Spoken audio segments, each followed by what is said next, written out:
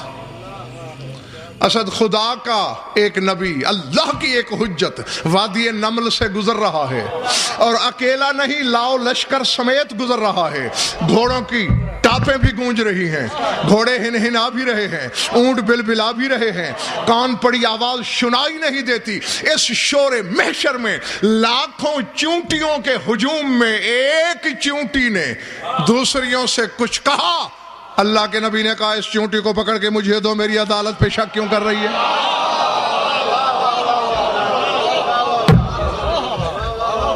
اللہ اکبر. اب بتائیے، ہماری سماعت وہ ہے اور حجت کی یہ ہے، کیا یہ دونوں سماعتیں ایک جیسی ہیں؟ اچھا چلیے، اب چند آدمی داد دیتے ہیں. ندیم کو پتہ نہیں چلتا اسد نے داد دیتے ہوئے کیا کہا، سبحان اللہ کہا، واہ واہ کہا. اسد کو پتہ نہیں چلتا زیغم نے کیا کہا. یعنی ہم چند آدمیوں کی، ہم جنسوں کی آوازیں ایک دوسرے میں گڑمڑ ہو جائیں تو ہم آوازوں میں تمیز نہیں کر سکتے. اور حجت وہ ہے جو لا تعداد آوازوں میں ایک اضعف الخلق، ضعیف ترین، کمزور ترین آواز کا فرق محسوس کر سکتا ہے. میں پھر پنڈی والوں سلیمان بن داؤد کے پاس گیا. میں نے کہا اے سلیمان، حشمت اللہ لقب ہے حضرت سلیمان کا. میں نے کہا یا حشمت اللہ، بڑی شان ہے آپ کی، چونٹی کی آواز آپ سن لیتے ہیں، آپ جیسا تو کوئی نہ ہوا. سلیمان نے مجھے ڈانٹ کے کہا جاہل نہ بن، پیچھے ہٹ، گستاخی کر رہا ہے تو. میں زمین پہ کھڑے ہوئے اپنے سامنے کی آواز سن رہا ہوں. ایک وہ باکمال بھی ہے جو خطبہ مدینے میں دے رہا ہوتا ہے اور وہ کہتا ہے اتت السماء وحق له ان تعط ما في السماء موضع قدم الا وفيه ملك قائم وساجد وراكع. خطبہ دیتے دیتے رسول نے کہا آسمان چرچرا رہا ہے.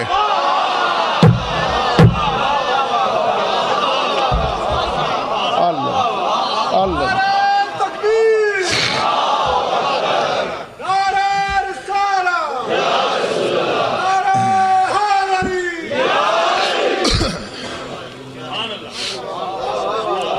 جو غور فرمایا آپ نے.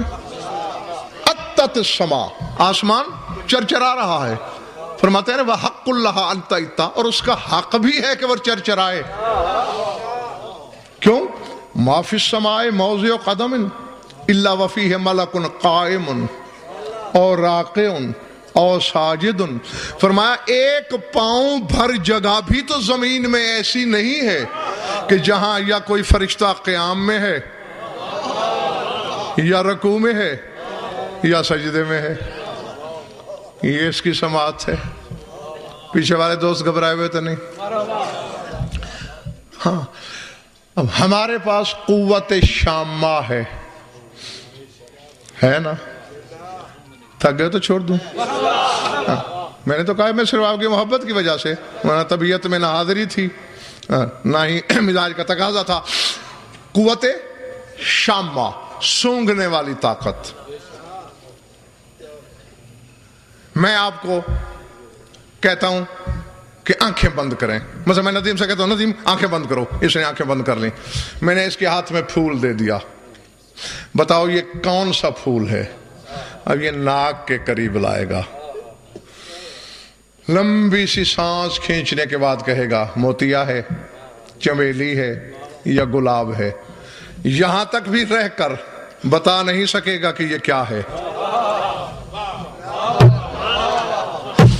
میں تو کہہ کے گزر گیا ہوں اور اللہ جانے کس کے سر سے گزر گئی ہے.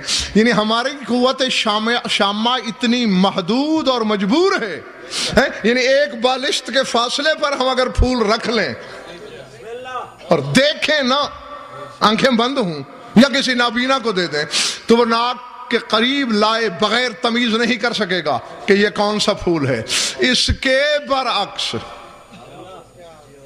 میلوں کے فاصلے پہ ہے بشیر، اور گھر میں بیٹھی ہوئی خدا کی حجت بے قرار ہو کے کہتے ہیں انی لا اجد ریحا یوسف، مجھے یوسف کی خوشبو آ رہی ہے۔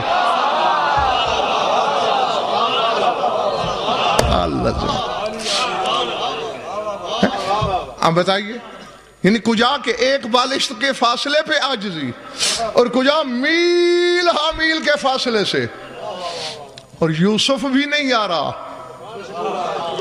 اس کا وہ پیرہن، وہ کرتا، وہ قمیص آ رہا ہے جو کچھ لمحے تک یا 1-2 دن تک۔ اب اللہ کا نبی نعوذ باللہ اتنا کثیف تو نہیں تھا کہ ایک کرتا 15 دن پہنے رکھا ہوگا، چلو روز نہیں بدلتے ہوں گے حضرت یوسف کپڑے، 2 دن سے زیادہ تو پہنا ہی نہیں جا سکتا بھائی، تو کچھ لمحات جنہوں نے جسد نبوت کو چھوا،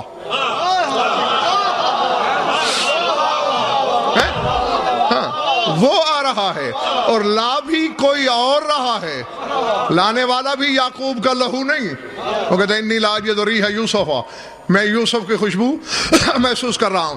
تو کیا یہ دونوں قوت شامہ برابر ہو سکتی ہیں؟ نہیں۔ میں پھر حضرت، چونکہ ہم چھوٹی عقل والے لوگ ہیں نا صاحب، ہم چھوٹی سی بات سے بھی بہت زیادہ متاثر ہو جاتے ہیں۔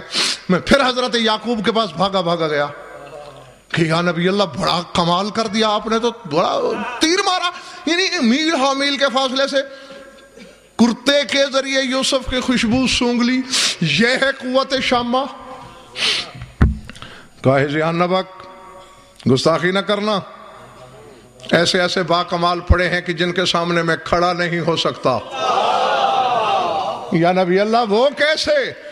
کہا تو نے کتابوں میں پڑھا نہیں کہ تیرا رسول بیٹھا منبر پہ ہوتا تھا اور اچانک بندے قبا کھول کے کہا کرتا تھا انی لا اجد نفس الرحمن من قبل الیمن، رسول کہتے تھے یمن کی طرف سے مجھے رحمانیت کی خوشبو آ رہی ہے۔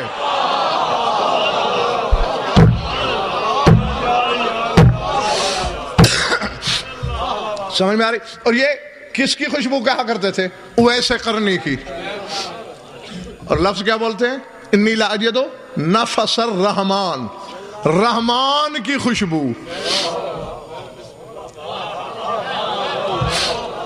تو کیا کیا جائے کہ ایک ایک لفظ کی اگر شرح بندہ لے کے بیٹھ جائے تو پھر مقصد ہی فوت ہو جاتا ہے۔ یہ بسم اللہ میں جو 2 نام بولے گئے ہیں نا، رحمان اور اللہ تمہارا بھلا کرے، رحیم، رحیمیت کا مظہر ہوتی ہے نبوت، اور رحمانیت کا مظہر ہوتی ہے ولایت۔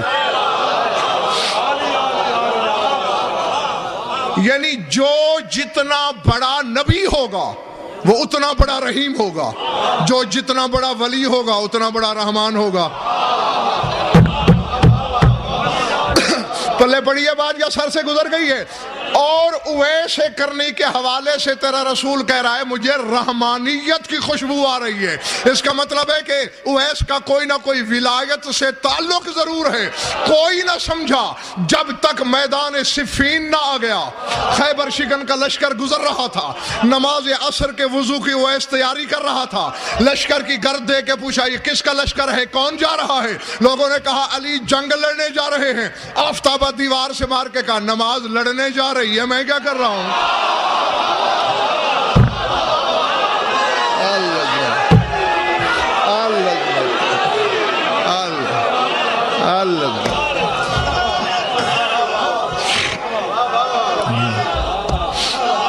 جو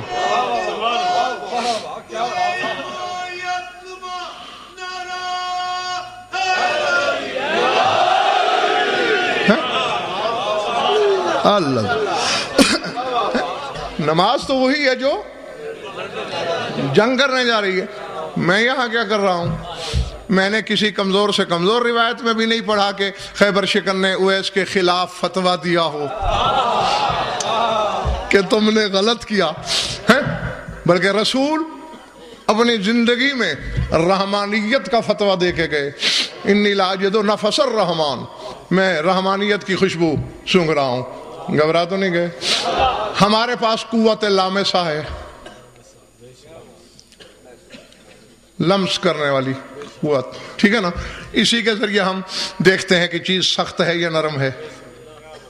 ہاں، یہ لامسہ صرف ہمارے پاس ہے اور کسی حیوان کے پاس نہیں اور کسی جاندار کے پاس نہیں. لیکن ہماری اور ان کی لامسہ میں زمین آسمان کا فرق ہے. ہاں، میں آپ کو زیادہ تھکانا ہی نہیں چاہتا، بات کو ایک سیدھے راستے پہ لا کے، تاکہ کل سے ذرا سفر آسان ہو جائے.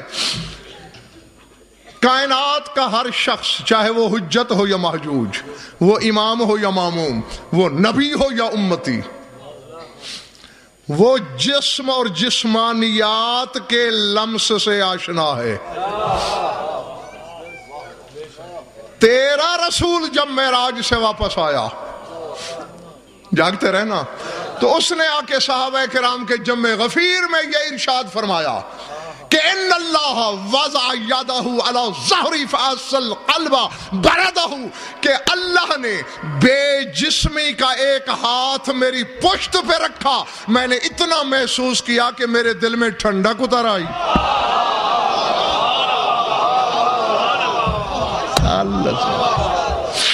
سمجھ میں آ رہی میری بات؟ ہاں، اور اسی کے لیے میں نے جیتے رہو، یہ آپ کے اتنے لمحات لیے. اللہ بدن نہیں رکھتا، اللہ کے ہاں ہاتھ ہے، اس کے ہاں اعضاء و جوارح ہیں نہیں ہے نا، لیکن رسول کہتا ہے کہ اللہ نے دست قدرت کو میری پشت رسالت پہ رکھا. فحسا، میں نے احساس کیا، مجھے محسوس ہوا. تو جو لمس قدرت کو محسوس کر سکتا ہے وہ اللہ کی بیعت بھی کر سکتا ہے. ہائے ہاں، بات بھول تو نہیں گئی نا؟ یہیں سے شروع ہوئی تھی نا. بایات اللہ و بایانی علی، میں نے اللہ کی بیعت کی اور علی نے میری بیعت کی. تو اب اگر ہو جائے گا اللہ نے اوپر ہاتھ رکھا تو پھر معاذ اللہ نے بیعت کی، جبکہ بیعت رسول نے کی. ہاں، اس کے برعکس جب میں نے کتب اہل بیت کا مطالعہ کیا تو میں نے یہ دیکھا بلا تشبیہ رسول نے ہاتھ پھیلایا، آؤ بیعت کرو. صحابہ کرام نے ہاتھ رکھنا شروع کیے، ہاتھوں کا ٹیلا بن گیا.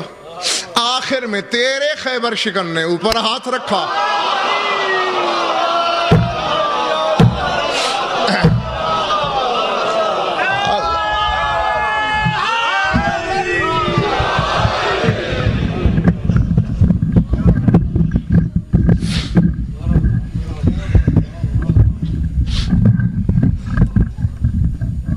بس ٹھیک ہے. کہاں تھی بات دوستو؟ آخر میں شوہر بطول نے ہاتھ رکھا، آیت آئی اور ایک کی جگہ دو مسئلے حل کر دیے. ان الذین یبایعونک انما یبایعون اللہ. جس نے اے حبیب تیری بیعت کی اس نے واقعتاً اللہ کی بیعت کی. ید اللہ فوق ایدیہم، اور وہ ہاتھ جو سب سے اوپر تھا وہی تو اللہ کا ہاتھ.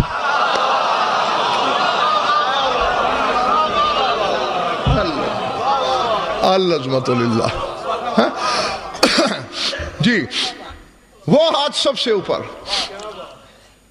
نیچے نبوت کا ہاتھ، اوپر ولایت کا ہاتھ. اور یہاں اصل تفسیر کھل گئی سورہ نساء کی اس آیت کی. فلولا فضل اللہ علیکم ورحمتہ لکنتم من الخاسرین.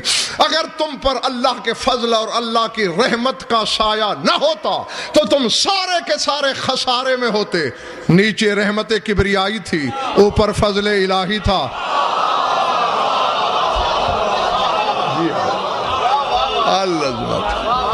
العظمت للہ.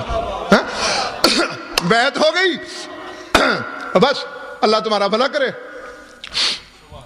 راضی رہنا اسی پر. کل انشاءاللہ کھول کے آپ سے بات ہوگی. اسی فعل پر اللہ نے اپنی رضامندی ظاہر کی.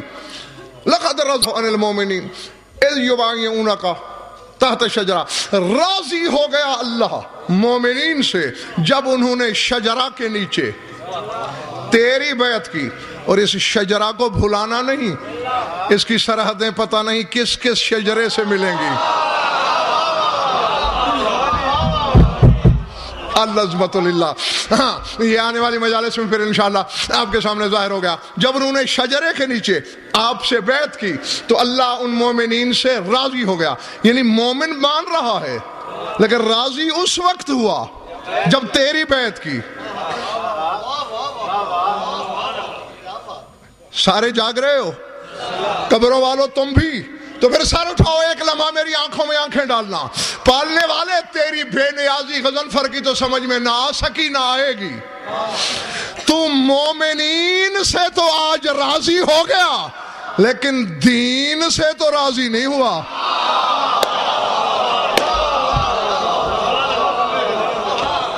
اللہ پلے بڑی بات سر سے تو نہیں گزر گئی میرے بزرگوں بھائی عزیزو. اللہ آج مومنین سے تو راضی ہے لیکن دین سے راضی نہیں. دین سے راضی کب ہوا؟ جب پالانوں کا منبر بنا، جب کسی کا ہاتھ پکڑا گیا، جب وہ ہاتھ جو سب سے اوپر تھا اسے اور اوپر کیا گیا، تو اس وقت آواز آئی وَرَضِيتُ وَرَضِيتُ. وہاں کہہ رہا ہے لَقَدْ رَضِيَ، راضی ہوا مومنین سے. اور آج کیا کہہ رہا ہے؟ رَضِيتُ لَكُمُ الْإِسْلَامَ دِينًا. آج میں راضی ہو گیا کہ اسلام کو دین کہا جائے.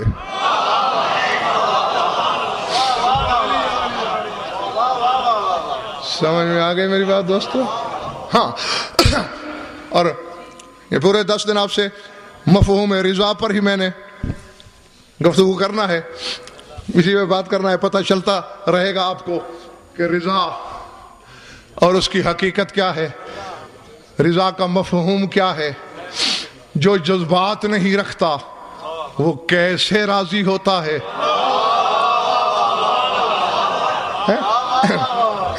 اسے معمول میں راضی کرنا ہو تو کیسے کیا جائے، کسی سے ناراض ہو جائے تو کیسے کیا جائے. بس چلتے چلتے اتنا تحفہ دے سکتا ہوں میں تمہیں، کائنات میں نے پھر کے دیکھا، بلکہ ذرے سے عرش تک علم کے چراغ جلا جلا کے ڈھونڈا، سوائے ایک گھر کے کوئی ایسا نہ ملا جو برسر منبر ہزاروں کی موجودگی میں تقدیر کی آنکھوں میں آنکھیں ڈال کے یہ اعلان کر رہے ہوں کہ رضاؤنا اہل البیت رضا اللہ. اور دنیا والوں ہم اہل بیت کی رضا ہی تو اللہ کی رضا ہوتی ہے.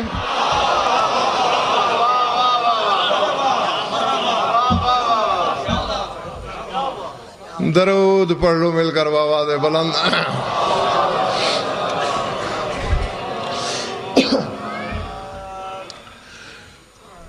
کچھ پلے بھی پڑا یا وقت گیا؟ خوش رہو، آباد رہو، مولا تمہاری عبادت قبول کرے. تو اسد وقت روزانہ 9:30 کئی 9:30 جی 9:30 انشاءاللہ روزانہ آپ کی خدمت میں حاضری ہوگی. بس 2 لمحے میری طرف دیکھ لیجئے اور اس نیت کے ساتھ کہ کل وہی روئے گا جو رہے گا. اللہ اکبر. آج کا رونا صرف اسی کا ہے جو ہے. اور یقین مانیے ہر شخص اللہ کی رضا جوئی کے بارے میں دلیل کا محتاج ہو سکتا ہے. میں عالمانہ ضمانت سے ڈنکے کی چوٹ پر سپیکر پہ اعلان کرنے لگا ہوں، جس آنکھ سے سلطان کربلا کے غم کا ایک آنسو بھی نکل آئے وہ قرآن پہ لکھ سکتا ہے کہ اللہ مجھ سے راضی ہے. ہاں. کیوں کہ جب ایک قطرہ اشک، آنسوؤں کا ایک قطرہ جہنم کی آگ بجھا دینے کے لیے کافی ہے. بخدا بات فضائل میں یاد آنی چاہیے تھی لیکن اب سامنے آ گئی تو 2 لمحوں میں آپ کو سنا دینے کی کوشش کرتا ہوں. حدیثوں میں نے پڑھا ہے کہ میدان قیامت میں ایک ایسا گناہگار پیش کیا جائے گا توحید کے کہ جس کے پلے کچھ نہیں ہوگا، حتیٰ کہ اس کے لیے جہنم کا فتویٰ صادر کر دیا جائے گا کہ اسے جہنم میں لے جاؤ. جب فرشتے اسے کشاں کشاں لے جا رہے ہوں گے، آواز قدرت آئے گی، قفو بعبدی، فرشتوں ذرا میرے بندے کو روکنا. آواز قدرت آئے گی، اے عبد خدا تیرے پلے نیکی تو کوئی تھی نہیں، ہاں تیری ایک امانت میرے پاس ہے، وہ لے لے پھر جہنم چلا جا. ایک موتی بلا تشبیہ اس کی ہتھیلی پہ آئے گا جس کی چمک سے میدان قیامت خیرہ ہو جائے گا. پلنے والے یہ میری امانت؟ ہاں تیری ہے. میری ساری حجتیں کھڑی ہیں، عام لوگوں کو تو اس کی قیمت کا پتہ نہیں ہوگا. آدم سے خاتم تک میری حجتیں ہیں، ان میں سے کسی کے پاس جا کر اس کی قیمت لگوا لے، جو قیمت لگ جائے میں ادا کر دوں گا. سب سے پہلے رونے والوں آدم کے پاس آئے گا. میرے دائیں بائیں علم ہیں، علم عباس کی قسم میں نے کتابوں میں یہی فکرے دیکھے. آدم کہے گا گو میں صفی اللہ ہوں، گو میں مسجود ملائک ہوں، گو میں خلیفت اللہ ہوں، مگر میں اس موتی کی قیمت نہیں لگا سکتا. نوح کے پاس جائے گا، ابراہیم، عیسیٰ تک سارے نبی یہی جواب دیتے آئیں گے. آخر میں تیرے رسول کے پاس آئے گا، رسول موتی ہتھیلی پہ لے کے اٹھ کھڑے ہوں گے، ٹھنڈی سانس لے کے کہیں گے پالنے والے میں اس موتی کی قیمت لگا تو سکتا ہوں مگر میرا حق نہیں ہے لگانا. یا علی تو اس کی قیمت کر. علی بھی رو کر کہیں گے یا رسول اللہ قیمت تو میں بھی لگا سکتا ہوں، میرا حق نہیں ہے لگانا. پھر یہی موتی تیری مخدومہ کے پاس آئے گا جس کا ہاتھ ہمیشہ پہلو پہ رہا ہے. بطول پہلو سے ہاتھ ہٹا کے بلا تشبیہ عرش کا پایا پکڑ کے کہے گی پالنے والے یہ موتی وہ آنسو ہے جو اس نے فلاں مجلس میں میرے کشتہ عبرت بیٹے کی مصیبت سن کر اس کی آنکھ سے نکلا تھا. تو پالنے والے اگر بطول پر انصاف ہوا ہے تو پالنے والے میں تجھ سے سوال کرتی ہوں کیا تیری ذات گواہ نہیں؟ کیا تو نے نگاہ بے نگاہی سے دیکھا نہیں کہ جب میرا حسین مارا جا رہا تھا حسین کا سر میری جھولی میں تھا. پالنے والے میں نے حسین اپنی جھولی میں کٹوایا ہے، خالی خولی کٹوایا نہیں، میں نے حسین کے ساتھ ضربوں میں بھی حصہ داری کی ہے. پالنے والے اگر اس وقت میں پردے کی چادر سر سے ہٹا دیتی تو کیا تیری دنیا ختم نہ ہو جاتی؟ بطول واقعی ختم ہو جاتی. بطول کہے گی کل میں نہیں بولی آج تجھے نہیں بولنا ہوگا. وَسَيَعْلَمُ الَّذِينَ ظَلَمُوا أَيَّ مُنْقَلِبٍ يَنْقَلِبُونَ أَلَا لَعْنَةُ اللَّهِ عَلَى الْقَوْمِ الظَّالِمِينَ. بار الہ مجلس اعضاء کو منظور و مقبول فرما، بانی اشرا کے مسائل کو شرف قبولیت سے مشرف فرما، مومنین مومنات کی شرکت مبدل و سعادت فرما، ہماری ولیدہ بیانی قبول فرما، جو ان بے اولاد ہیں اولاد نرینہ عطا فرما، جو مقروض اور تنگ دست ہیں ان کی تنگ دستی دور فرما، جو بے گناہ قید ہیں رہائی عطا فرما، جمیع مومنین و مومنات کے جو حاجات و قضاء عدل و شریعت کے نزدیک جائز ہیں پورے فرما. ہماری لاکھوں دعاؤں کی ایک دعا ہے ہمارے وارث کے جلد ظہور فرما. اللہم کن ولیک الحجت بن الحسن صلواتک علیہ وعلی آبائہ فی هذه الساعة وفی کل ساعة من ساعات اللیل والنہار ولیم وحافظ مقاعد مناصر مدلیلا وعینا حتی تسکنہ ارضک طوعا تمتعہ فیہا طویلا. یا رب محمد وآل محمد اجل فرج آل محمد. ربنا تقبل منا وانک انت السمیع العلیم بجاہ محمد وآل بیتہ.